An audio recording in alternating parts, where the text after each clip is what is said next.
बिहार शरीफ।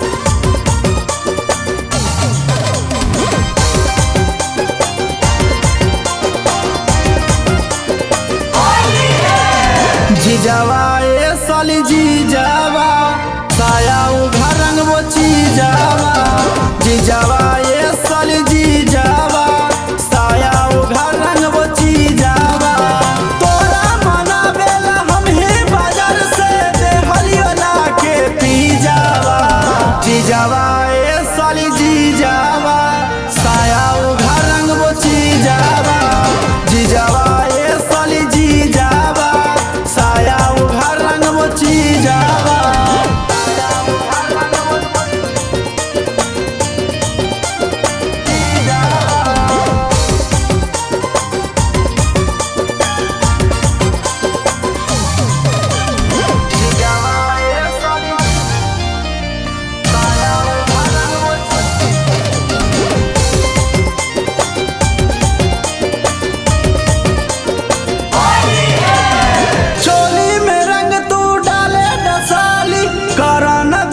नाराज जी हर साल वाला होली के मजा दे देवो हमें आज जी।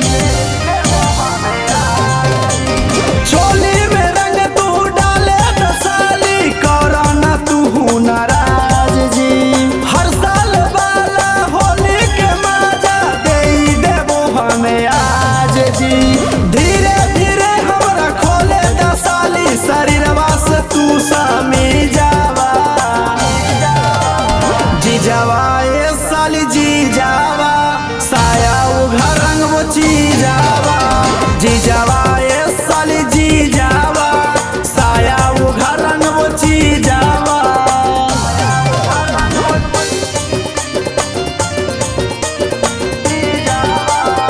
Mix by Sonu Yadav.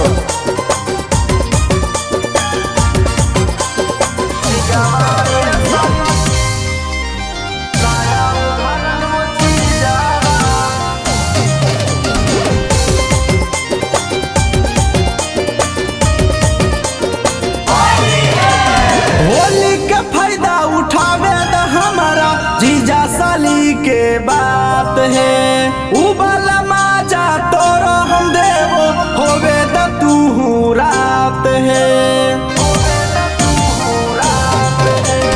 होली के फायदा उठावे द हमारा जीजा साली के बात है। उबाला माजा तोरो हम देवो होवे द तू रात है। चुपचाप रंग वाला नीचावा। जीजावा ए साली जीजावा साया उघा रंग वो चीजावा। जीजावा